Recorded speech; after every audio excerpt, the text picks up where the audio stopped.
ওইটাই লাল বাঁধ নাকি? বলছি লাল বাঁধ কি ওইটা নাকি? হ্যাঁ লাল বাঁধ কি ওইটা নাকি? লাল বাঁধ, হ্যাঁ এটাই তো লাল বাঁধ।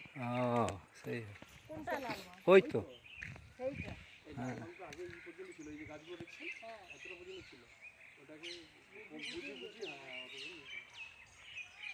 এদিকের পাটটা লাল বাঁধ, এই পাটটা পুরো গোল করে লাইট বসছে। চলো কথা আর ব্যথা হয়ে যাবে যতক্ষণ ওরকম চলো চলো। ওটা দেখে আসবে, যাও দেখো। আর যেতে হবে না, চলো।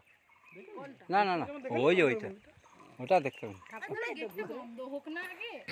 বন্ধ, গেলেই তো বন্ধ পাবো। কি দরকার, বলার আগে চলে যায় ভালো নাকি বলো? তাড়াতাড়ি হাট রাখো তোরা, তোরা যে আছে হারাটা দিয়ে হাঁটতে পারছি না। হয়ে যাবে তো। তোমাকে তুমি করো না, তারপর আমি বুঝে নেবো বাকিটা। ওটা বাকিটা আমাকে আমার উপর ছেড়ে দাও।